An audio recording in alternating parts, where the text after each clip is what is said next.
불과 작년 11월 본인이 직접 시진핑 주석과 만난 뒤 한중의 협력을 바란다고 했던 윤석열 대통령인데, 그랬던 윤 대통령이 갑자기 중국을 표적으로 삼아 비난을 퍼붓는 이유는 뭘까요? 애초에 아무 명분도 없던 계엄을 정당화하려고 논리를 급조하다 보니 지지층을 끌어모으려고 중국을 들먹이며 극우식 선동을 한다는 분석이 나옵니다. 조이명 기자입니다. 지난해 11월 시진핑 중국 주석과 회담을 가졌던 윤석열 대통령. 한중 양국이 영내 안정과 평화를 도모하는 데 협력해 나가기를 바랍니다. 하지만 계엄이 실패하고 궁지에 몰리자 양국 간 협력을 언급한 지 한 달도 안 돼 돌연 중국을 겨냥한 음모론을 던집니다. 지난달 40일에는 40대 중국인이 드론으로 국정원을 촬영하다 붙잡혔습니다. 중국의 위협 때문에 계엄을 선포했다는 주장. 계엄 선포 당시 담화에서도 포고령에도 일절 언급된 적 없었던 내란 실패 후 급조된 논리입니다. 윤 대통령의 이 주장 이후 호응이라도 하듯 일부 인터넷 매체들이 선관위 중국 간첩설 등 근거도 없는 혐중 가짜 뉴스를 쏟아내기 시작했고, 극우 유튜버들은 이를 사실인 양 퍼뜨렸습니다.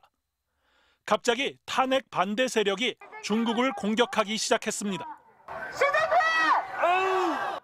윤 대통령 측은 이렇게 확대 재생산된 가짜 뉴스를 다시 탄핵 심판의 변명 논리로 차용하고 있습니다. 미국 오키나와 미군 부대 시설 내에 가서 조사를 받았고 부정선거에 대해서 자백을 했다는 그런 뉴스가 나왔습니다.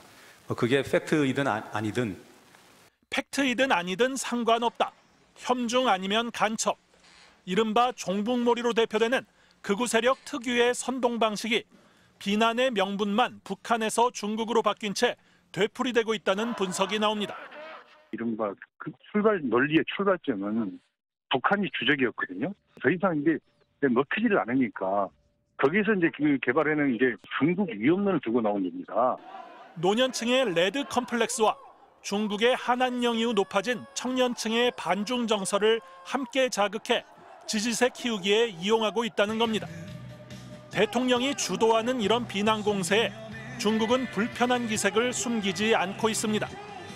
중국 관영 매체는 최근 한국의 국내 문제에 중국을 끌어들여 정치적 관심을 돌리려는 싸구려 술수라며 이례적인 수위로 비판했습니다.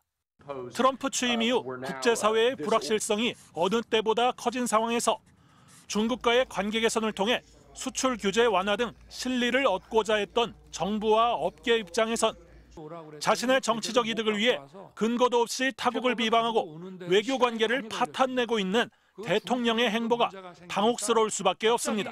MBC 뉴스 조이명입니다.